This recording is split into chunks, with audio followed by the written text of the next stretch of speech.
Okay, this is a picture that's been developed from disaster research. And there, of course, have been loads of disasters, and quite a few over the last few years. And people have started looking at the effects that disasters have.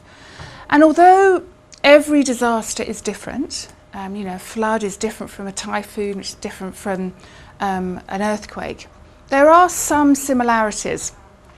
And this has been developed from that, and it does ring true, actually. So you've got the pre-disaster phase.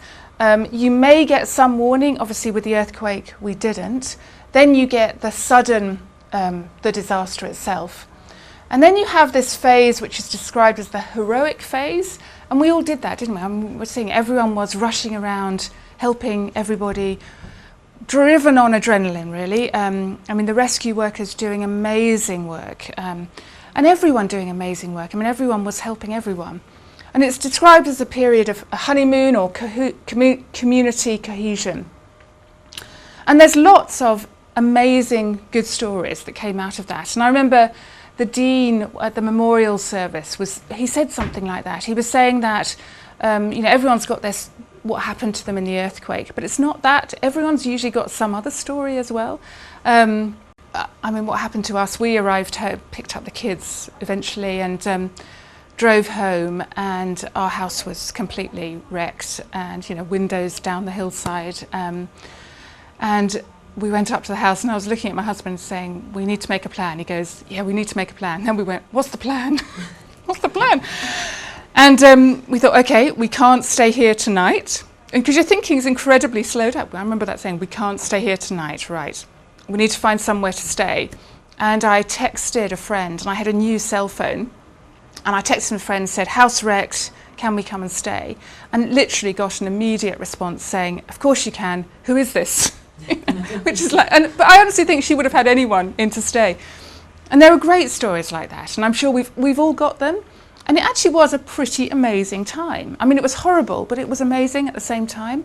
And you could meet people on the street, or I was at the water tank people, when you go and fill up your water bottle. Amazing stories that people have said. People have done things they'd never have done before. And it almost felt better than it did before. This community cohesion was better than it was before. I certainly know all the people on my road now, and I hadn't done before, and I know I could just turn up and ask for anything now, and I could never have done that before. So it's pretty real, this. And then that tends to die down, and then we enter a phase of it's described as disillusionment, where kind of the reality of what has to happen gradually sinks in, that how long this is going to take, and the processes that are going to be involved, and it's long haul stuff. And this is a phase of disillusionment, and that lasts a variable amount of time. A bit dependent on how long it does take for things to sort, but months at least. And then gradually improving as we work through those processes and things start getting back to normality again, and the new reconstruction phase. So I think that's actually a really helpful way of thinking about things. But it's also really important to remember that we're not all going through this at exactly the same time. So we can't say it's May the 25th, which I think it is today, therefore we are here. Some people are going to be here, some people are going to be here, and some people are going to be still up here. And there's no set way you can know kind of where someone is. It might be because they've been away and they've come back and they're almost having to start the whole process. And we certainly have seen that. People who were away for weeks and came back, it was all quite a shock, and you felt they were having to go through all this, whereas if you've been here the whole time, you kind of moved on a bit from that. But I think it is a quite helpful model for thinking about where people and ourselves might be. I find it quite useful. Right. So what are the common issues that are persisting now? What are we seeing particularly now? And I think these are the big ones, really. I think sleep disruption is still a big problem. And that is because we're still sleeping quite lightly. When the aftershocks happen, particularly at night, it sets people back again. I think children still being out of their bedrooms and in parents' beds complicates that further. I think there is a real feeling of fatigue. I think that's probably the biggest one now. So that's in all of us. And with your colleagues, I think you can start seeing it now, that people are really getting quite tired. People are worried about the future, both what is going to happen in terms of future earthquakes, or financially, or housing, worries like that. People feeling overwhelmed and despondent, that it all feels too much of a struggle.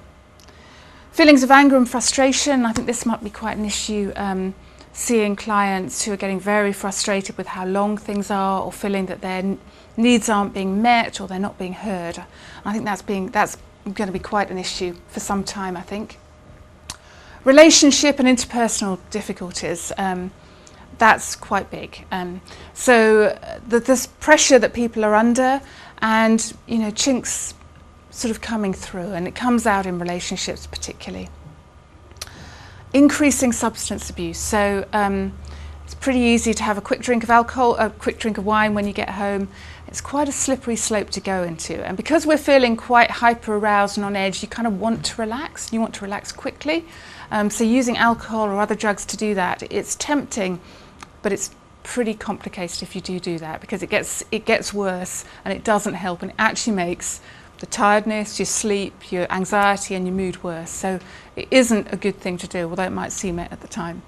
Okay, so what is helpful to do? One of the key things is to remember is you need to do what helps you and your family personally. So what I mean by that is what works for you. So if you're someone who likes to talk, then talk.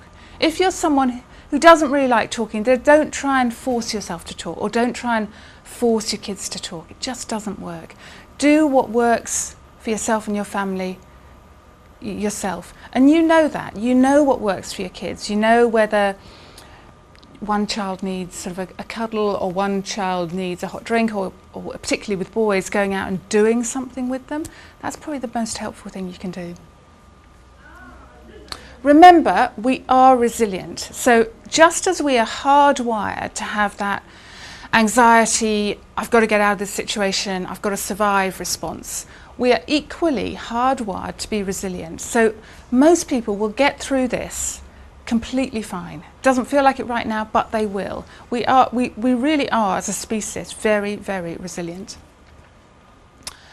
What the research has also shown us is we know some things, some components of the response that have a good prognosis or a good effect. And those are things like a sense of safety. So in your workplace, having a clear plan for if there is another one. Within your family, having a clear plan about what you're going to do. That actually helps. Discussing it with the kids, they feel they've got a plan. That does help. Self and community empowerment. So what that means is the community doing things for itself, and you doing things for yourself and others. So helping people makes you feel better. It really does. The community setting up little groups that do things is incredibly empowering. It helps the person doing it, and it helps the community they're in, and it's local people, and it feels good. And people are doing some really exciting things, and that has a really good long-term effect. So the council talking about the plans for the city and trying to involve people in that, that's a bit like that. Connectedness. Now, I didn't really know what that meant before earthquakes, but I truly do now. I've never felt so connected to people as I do now. I mean, like I was saying, with my neighbours in the street, who I really didn't know very well, I really could bowl into them at any time now. Feeling that people in Christchurch, actually you could go up to almost anyone and say, oh, what do? You hear people just chatting away all the time about how are you, and you actually kind of mean it. It's not just words anymore. A sense of calmness and hope. And hope, I think, is really important. And it's trying to find, not forcing it, but if you can find something, a project that you're really passionate about, and getting really hooked in and doing quite exciting things, it really helps, and it really makes you feel quite hopeful for the future. And I think the idea of redesigning the city, and actually it could be a better central city than it was. I mean, the bits of the central city just didn't work before, and we could get that sorted. And there could be a really good outcome to all this. So I think a sense of hope is really important. Other things, one step at a time. And that really does help deal with that kind of overwhelming, I don't know where to start. Because if you look at the bigger picture, it is big, but you've got to start one step at a time. A bit like dealing with our own houses, tidying up one room at a time and kind of not seeing the rest of the house. It kind of works. And it's a really simple, but it's a really important message. Getting back to regular routines, and there's lots of talk about this, and it sounds sort of quite banal, but it's really important. The children getting back to school was amazingly beneficial for them.